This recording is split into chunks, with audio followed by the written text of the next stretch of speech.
오늘은 빌립보서 말씀을 바탕으로 끊임없이 표대를 향하여라는 제목으로 말씀의 은혜를 나누겠습니다. 이미 말씀드렸지만 김영훈 목사님이 1시간 전까지 우리 또 당회원과 또 모든 교육자들과 더불어서 간담회 하시고 새벽 4시에 일어나셔서 이 서울에서 KTX 타고 내려오셔가지고 종일 쉼없이 청년부 예배 그리고 바로 직후에 우리 간담회 이렇게 쭉 하시고 해가지고 주일 저녁은 내가 체력적으로 도저히 무리다고 그러셔서 혹시 실망하셨습니까? 제가 이 저녁 아니 낮에 김영국 목사님이 이렇게 열정적으로 말씀 전해 주셨는데 저녁에도 또 김영국 목사님 나오실 줄 알았는데 그냥 오늘 저녁은 저로 땜빵 하시죠. 내일 그리고 모레 글비까지 저녁 시간에 김영국 목사님께서 계속해서 살리신 생명의 밥 예수 그리스도 그리고 살게 하시는 생명의 떡 예수 그리스도 그리고 마지막 날 수요일에는 살아 계신 생명의 떡 예수 그리스도 말씀 계속해서 전해 주실 것입니다. 오늘은 대림절 첫 번째 주일입니다. 대림절 첫 번째 주일이 우리가 통 들어도 또 잊어먹고 그러는데요. 대림절이 교회력, 그리스도력, 그러니까 그리스도의 생애를 바탕으로 달력을 구성한다고 했을 때 그리스도력상으로는 대림절이 바로 첫 번째 달입니다. 그러니까 우리는 연말이잖아요. 우리 지금 쓰고 있는 전 세계인들이 표준으로 놓고 쓰고 있는 것을 일명 그레고리 율리우스력 뭐 이렇게 얘기를 합니다. 그런데 그게 다 달력이 우리가 음력 있고 양력 있지 않습니까? 그래서 서로 날짜가 조금씩 다르잖아요. 그리스도력이라는 것도 있습니다. 예수 그리스도께서 태어나시고 그러니까 예수 그리스도께서 오심을 기념하고 기다리고 태어나시고 태어나셨으니까 그 달이 첫째 달이 되는 거예요. 예수님께서 이 땅에 오신 달이. 그리고 그 이후에 예수 그리스도의 생애를 중심으로 해서 그리스도를 중심으로 해서 1년을 구성하는 게 그리스도력입니다. 그러니까 우리는 연말이지만 사실 그리스도력으로는 첫 출발선에 서는 달이 12월 달, 보통 12월 달이 되는 것입니다. 조금은 날짜가 다르긴 하죠. 왜냐하면 12월 25일이 어느 요일에 잡히느냐에 따라서 주일이 조금씩 달라지기 때문에 좀 빨리 맞이하면 대림절 첫 번째 주일이 11월 마지막 주간 주일에 맞이하는 경우도 있고 이번 같은 경우에는 상당히 늦게 맞이하는 것입니다. 왜요? 12월 25일이 대림절 네 번째 주일이자 성탄절이에요. 원래 네 번째 주일까지 지키고 나서 그 다음에 성탄절을 맞이하게 됩니다. 그래서 이번에는 대림절의 시작은 굉장히 늦게 시작한 셈이고 그리고 네 번째 주일이 성탄절로 보내는 그런 달력 구성이 되겠습니다. 시작이니까 보통 시작할 때 이 나누는 말씀이 빌립보서 이 3장의 말씀입니다. 내가 이미 얻었다 함도 아니요 내가 뭐 다 이룬 것이라고 생각하지 아니하고 또 새로운 시작 앞에 서서 출발선에 서서 달려간다. 예수님께서 부르신 그것을 위해서 달려간다. 이 구약에서는 교회의 어원에 해당되는 구약의 단어가 카할이라는 단어를 썼습니다. 이 카할은 이스라엘 회중들이 12지파 회중들이 모세 앞에 이렇게 모여가지고 이렇게 12지파를 구성하게 되고 하나님의 율법을 받지 않습니까? 바로 이 모임, 회중 이것을 뜻하는 단어가 카할, 부르심을 받아서 애굽 종되었던 곳에서 끄집어내서 불림받아서 그렇게 광야로 나오게 된 백성들 그들을 보고 카할이라고 했고 이것이 신약시대의 교회의 원형이라고 말할 수가 있습니다. 애굽으로부터 끄집어내서 광야로 부르심을 받아 그곳에서 하나님의 말씀을 통해 율법을 통해 하나님 백성으로 부르심 받은 사람들의 모임, 회중들 이것이 교회의 구약적 원형인 것입니다. 그리고 신약에서는 에클레시아라고 하지요. 오늘 바울을 통하여서 여러 교회들이 세워지고 또 바울은 그렇게 교회를 세우고 자기의 교회를 복음을 전하고 교회를 세우는 이 부르심을 향해서 열심히 달려오는 중에 나는 다 이뤘다고 생각하지 아니하고 아직 여전히 하나님께서 부르신 그 상을 위하여 열심히 달려간다라고 말씀하고 있습니다. 이 첫 출발선 그리스도력으로 보면 첫 번째 달에 해당되는 이때 조금 그래도 내년에 요즘 제가 뭐 세미나도 갔다 오고 막 그러지 않습니까? 그런데 한번 세미나 갔다 와서 이제 뭐 어디 세미나 갔다 오면 뭐 새로운 거 시작하고 그러더라 그런 게 아니라 세미나 갔다 온 것을 좀 설명을 드리려고 합니다.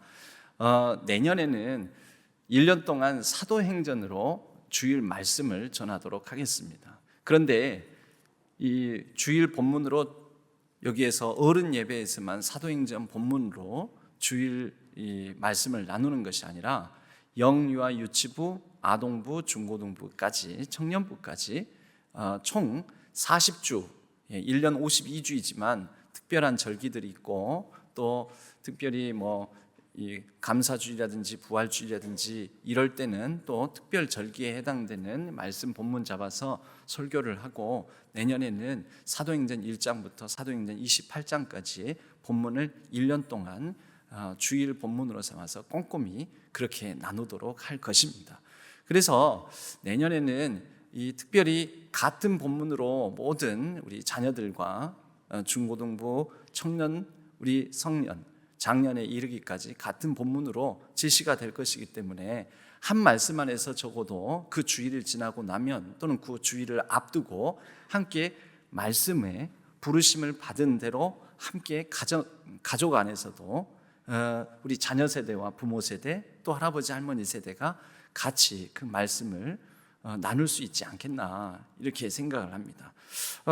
그래서 내년에는 그런 계획을 가지고 있다라는 그런 말씀을 드리고요. 오늘 말씀에 보면 크게 세 가지의 말씀을 함께 나누었으면 하는데요. 그 세 가지의 말씀은 뭐냐면 먼저는 우리에게 있어서 견고한 인생이 어디 있는가. 사실 빌립보서의 이 상황은 바울에게 있어서 또 지금까지 교회를 세우고 그 부르심을 따라서 복음을 전하고 그러다가 감옥에 갇히고 그런 상황입니다. 바울에게는 지금 상황이 또 다른 부르심을 향해서 담대하게 나아갈 수 있는 그런 상황이 아닙니다. 갇힌 자 된 상황인 것이죠. 근데 그런 상황 속에서도 그는 이러한 감옥에 갇히고 어려운 형편에 처한 시련을 그에게 있어서의 하나님 부르신 사명을 이루는데 이것이 장애가 된다고 생각하지 않았습니다. 여러분, 우리는 꼭 새를 관찰하는 조류학자들은 이 바람 부는 날 둥지를 짓는 새들의 모습을 보면서 왜 저렇게 어리석을까? 맑은 날, 좋은 날 둥지를 지어도 되는데 이 바람이 세차게 부는 날 둥지를 짓는 새들의 모습을 보면서 그 의구심을 가졌다라는 것이죠. 그런데 바람 부는 날 둥지를 짓는 새들의 목적이 무엇일까요? 그날 오늘 우리 집을 지어야 되겠다, 둥지를 지어야 되겠다. 그러다 자기 몸집보다도 더 길다란 나뭇가지를 물어와서 둥지를 이렇게 하나씩 얼기설기 짓게 되는데, 여러분 바람이 부는 날에도 그렇게 둥지를 지어서 날아가지 아니하고 무너지지 않는다면 여러분 그 둥지는 얼마나 견고하겠습니까? 우리에게 있어서 인생의 시련 어려움들은 우리로 하여금 더욱더 견고한 인생으로 만들어가는 하나님의 시련으로 우리가 여길 수도 있습니다. 여러분, 어려울 때 사명을 붙드는 사람, 어려울 때 부르심을 향하여 순종하는 사람, 여러분 그 사람이 진정 견고한 하나님의 믿음의 반석 위에 견고한 인생의 삶을 살아갈 수가 있다라는 것이죠. 여러분, 언제 우리가 더 높은 차원의 부르심을 향해서 나아갈 수 있을까요? 평안할 때, 삶이 안정적일 때, 모든 것이 다 좋다 할 때, 여러분 그때 우리가 더 높은 차원으로 나아가는 것이 아니라 사실은 조금은 힘들고 어려운 세찬 바람이 부는 그런 날, 우리가 하나님께서 부르신 상을 향하여 담대히 순종하며 나아갈 때, 에클레시아, 카할 모임을 함께 더불어 이루어갈 때, 교회를 지어갈 때, 여러분 그럴 때 그때 그 부르심에 합당하게 순종하여 지어나간 견고한 교회는 어떤 시련에도 흔들리지 않을 것입니다. 저희 신앙교회는 지금 여기까지도 숱한 여러 시련 속에서도 하나님의 부르심에 순종하여 지금 여기까지도 함께 더불어 지어져 온 교회인 줄로 믿습니다. 앞으로도 우리가 사도행전은 성령행전이라고도 하고요, 또 사도행전은 또 교회가 세워져가는 그런 말씀이라고도 하는데, 이제 내년에 말씀 본문을 사도행전으로 삼아서 우리가 쭉 말씀을 나누면서 여러 시대적인, 지난 수요일에도 우리가 우리 지영군 소장님 통해서 말씀 듣지 않았습니까? 여러 시대적 도전과 해결해야 될 문제들이 많이 있습니다. 한국교회의 침체와 여러 연약함을 얘기하기도 합니다. 그러나 이럴 때 우리가 함께 더불어 하나님께서 우리를 바로 이럴 때에 신앙교회로 교회로 부르셨다, 이 부르심에 응답하여 순종하여 함께 이루어 나간다면 이보다도 더 힘들고 어려운 어떤 시련도 흔들 수가 없는 정말 견고한 우리 교회 공동체를 이루어 갈 수 있지 않겠나.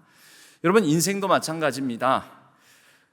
하나님께서 나를 왜 이 땅에 보내셨을까? 나를 부르신 목적이 무엇일까? 그 부르심의 사명에 충성되이 감당하는 인생이 가장 견고한 인생입니다. 더 높은 차원의 부르심을 향하여 순종하며 따라 살아간 바울처럼 우리도 그렇게 더 높은 차원의 삶을 살아내는 신실한 우리 신안의 성도님들 되시기를 바랍니다. 이 두 번째로 이 방향에 대한 얘기, 이 부르심에는 방향이 있지요. 하나님께서 우리를 부르시는 방향이 있습니다. 우리는 때로는 그 방향을 전혀 잘 모르는 경우가 있지만 우리가 다 모르더라도 한 걸음 한 걸음 아는 만큼 또 들려주시는 것만큼 순종하며 나아가면 됩니다. 특별히 오늘 이번 하나님 나라 복음 사경회의 이 김영국 목사님께서는 예수님께서 일평생 생명 걸고 전하셨고 가르쳐 주셨던 이 하나님 나라에 대한 방향성을 얘기를 해주셨습니다. 당회원 간담회에서는 또 제가 일전에 합심 기도하면서도 나누었던 제목들을 따라서 제가 말씀드렸던 이 몇 가지, 이 성경이 우리에게 가르쳐주고 보여주고 꿈꾸게 만들었던 교회의 모습이 있지 않냐고, 그 교회의 모습을 우리 당회원들과 또 우리 신앙교회가 품고 나아갔으면 좋겠다고 그렇게 또 간담회 시간에는 또 말씀을 나눠주시기도 했습니다. 그게 뭐냐?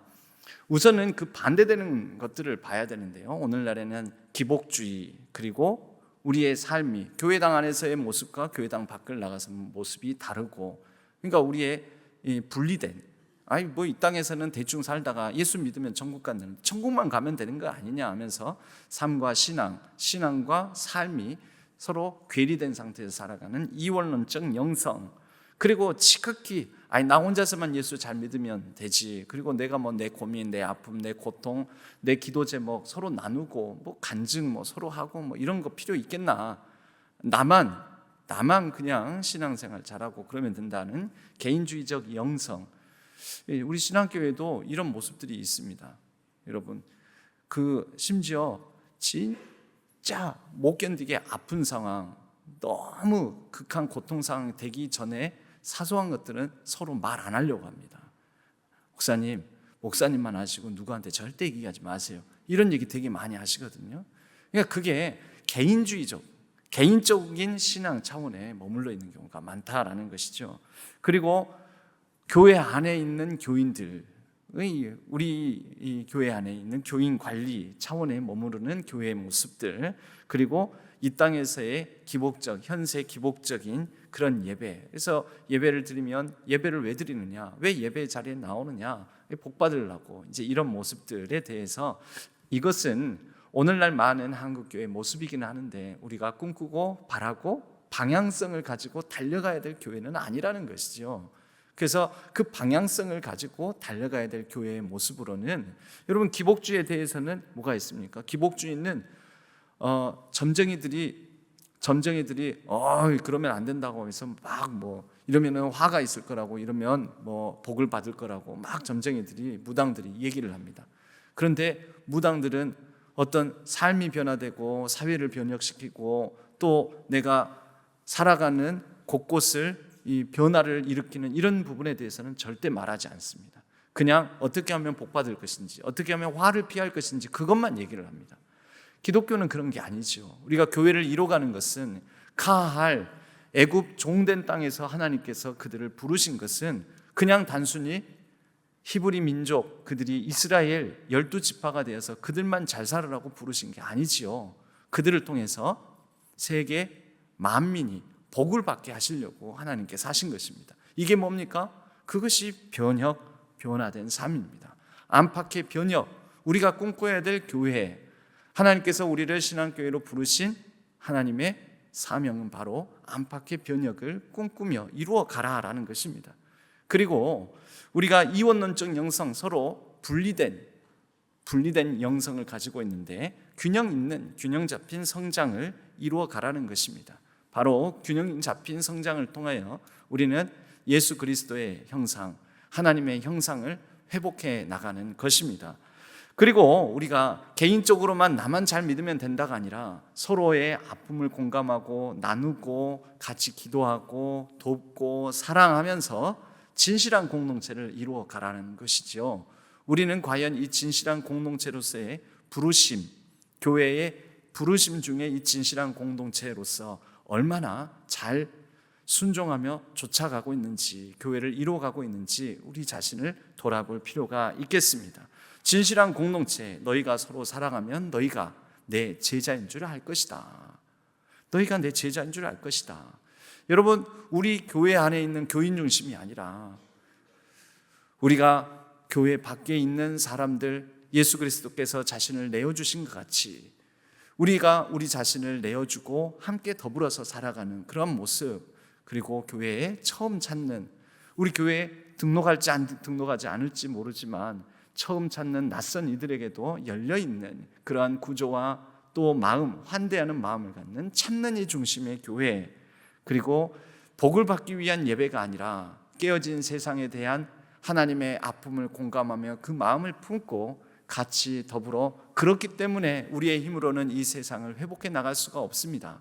오직 주님의 오심을 기다리며 주님께서 일하시기를 바라고 소망하는 예배, 우리가 예배를 드리는 것은 그 예배를 통해 우리 주님을 더욱더 바라보기 위함인 것이지요. 안팎의 변형, 균형 있는 성장, 진실한 공동체, 찾는 이 중심, 소망하는 예배, 여러분 단번에 이러한 복된 성경에서 찾을 수 있는 제시하고 부르신 그 교회 모습을 우리 신앙교회가 단번에 하루 이틀에 한두 달 새 금방 이루어질 수 있겠습니까? 금방 되는 것은 아닙니다. 그러나 여러분, 방향성을 제대로 갖고 있다면 시간은 우리 편이 됩니다. 여러분, 방향만 맞다면 좀 더디 가고 좀 빨리 가고 이런 차이는 있을지는 모르지만 더디 가더라도 언젠가는 그곳에 이르게 될 것입니다. 중요한 것은 우리가 제대로 된 바른 건강한 방향성을 갖고 있는가, 이것이죠. 사도 바울도 끊임없이 자신의 마음의 방향성, 자신의 이 마음이 어디를 향하고 있는지를 살피고 점검했습니다. 하나님을 바라보는, 하나님께서 또 향하라고 하시는 그 방향을 향하여 우리가 나아가다 보면 지금 당장은 좀 얕고, 지금 당장은 되게 좁고, 지금 당장은 우리가 되게 잘 안 이루어졌다, 좀 부족하다 할지 모르지만 어느새 하나님을 향하는 그 온전한 방향성 가운데 깊어지고 넓어지는 하나님 나라 복음의 역사가 우리 신앙교회에 이루어질 줄로 믿습니다. 마지막으로 사도 바울이 이렇게 끊임없이 이미 잡은 것을 내가 이만큼 했다라는 것에 안주하지 아니하고 끊임없이 부르심을 향하여 달려갈 수 있었던 것은 소망을 가지고 있었기 때문입니다. 소망, 부르심의 상, 하나님 앞에 섰을 때 하나님께서 나를 잘했다, 착하고 충성된 종아하고 여겨주실 거라는 믿음이 있었던 것입니다.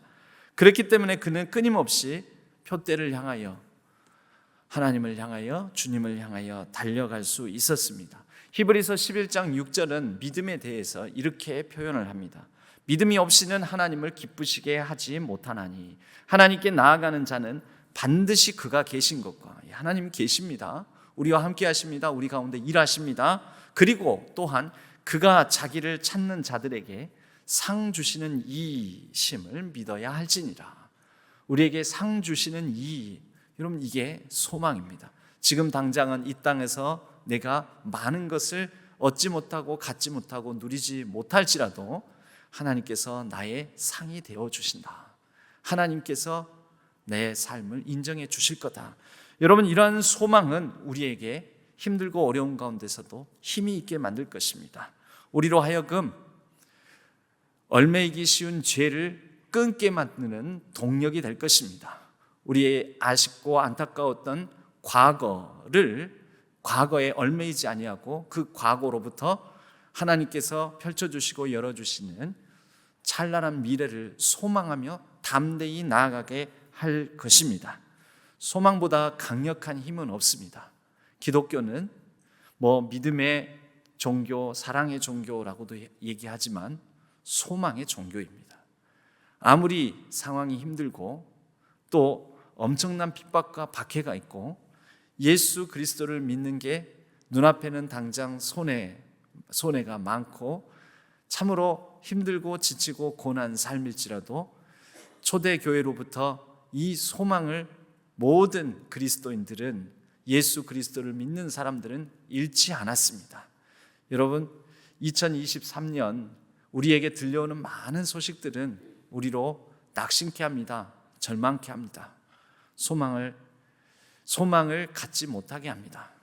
그러나 여러분, 우리 주님께서 우리에게 새로운 부활의 산 소망으로 살아계셔서 우리로 다시 소망을 가지고 소망하는 예배도 드리며 서로 소망 가운데 격려하고 소망 중에 담대한 동력, 힘을 얻어서 나아갈 수 있게 해 주십니다.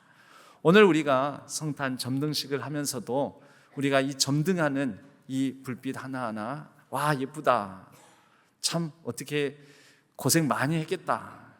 그러나 여러분, 성탄의 점등은, 이 점등을 통하여서 우리가 이 신안동 이 땅에, 이 지역에 따지고 보면 이제 올해가 3번째입니다. 벌써 어쩌다 보니까 점등식을 3번째 하게 되었습니다. 오늘 하면 그만큼 제가 우리 신앙교회에 온 날도 만 3년이 이제 된다라는 것입니다. 그럼 제가 여러분들하고 잠깐 여러분, 이제 작년에도 하고 재작년에도 하고 그랬으니까 그 전에 우리 신앙교회 성탄절 무렵에 어떻게 이렇게 장식을 했는지 혹시 기억하십니까? 기억하시나요? 개구리 올챙이적 생각 못한다고 우리는 그래도 한 3년째 하니까 늘 이랬는가 보다 하실 텐데요. 옛날 거 한번 보여드릴게요. 옛날에 제가 12월 24일, 23일에 부임 인사를 하지 않았습니까? 수요 예배. 당장 24일 2부부터는 방역 지침이 강화된다 그래가지고 서둘러서 수요일에 와서 부임 인사를 먼저 드렸었습니다. 그때 사진을 하나 보여. 안 돼요? 안 된대요. 왜 안 돼요? 예. 다음에 보여드릴게요. 참 아쉽습니다. 예. 그때 제가 보고 제 마음에 깜짝 놀랐습니다. 사실 이 신안동이 사실 조금 낙후된 동네이지 않습니까? 우리 솔직히 까놓고 말해서 솔까말로 낙후되어 있고 이렇게 좋은, 예쁘고 좋은 거 이런 거는 좀 신안동에 없지 않습니까?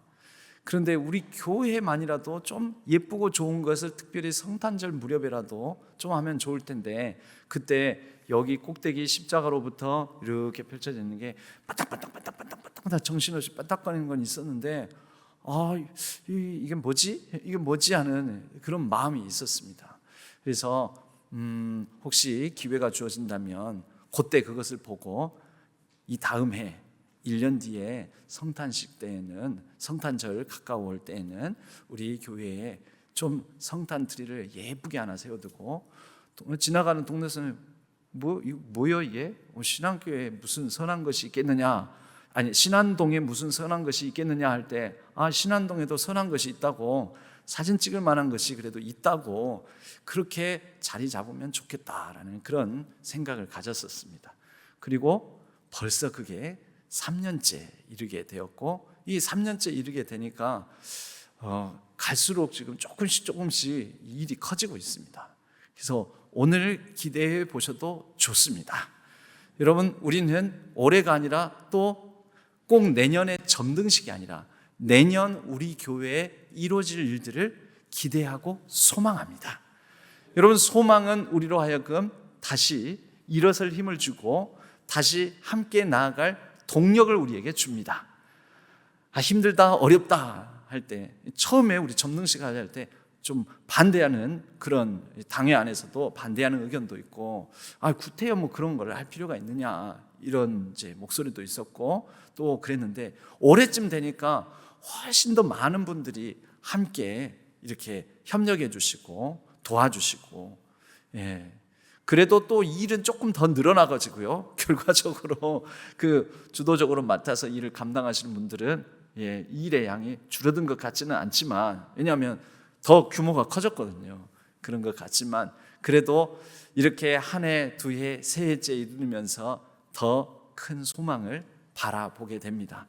저희 신앙교회가 1년, 2년, 3년 또 앞으로 내년, 내내년, 내후년을 바라보면서 더 큰 소망 가운데 힘을 가지고 달려가는 귀하고 복된 교회 되기를 주님의 이름으로 간절히 축복합니다. 그러한 가운데 여기에 신앙교회의 한 구성원으로 부르심을 받은 우리 신안의 모든 성도님들이 함께 더불어 우리가 이를 위하여 부르심을 받았다, 하나님의 부르심의 상급을 위하여, 그 상을 위하여 우리가 모두 다 같이 손에 손을 잡고 주님 말씀에 순종하며 나아가는 우리 신안의 모든 성도님들 되시기를 주님의 이름으로 간절히 축복합니다.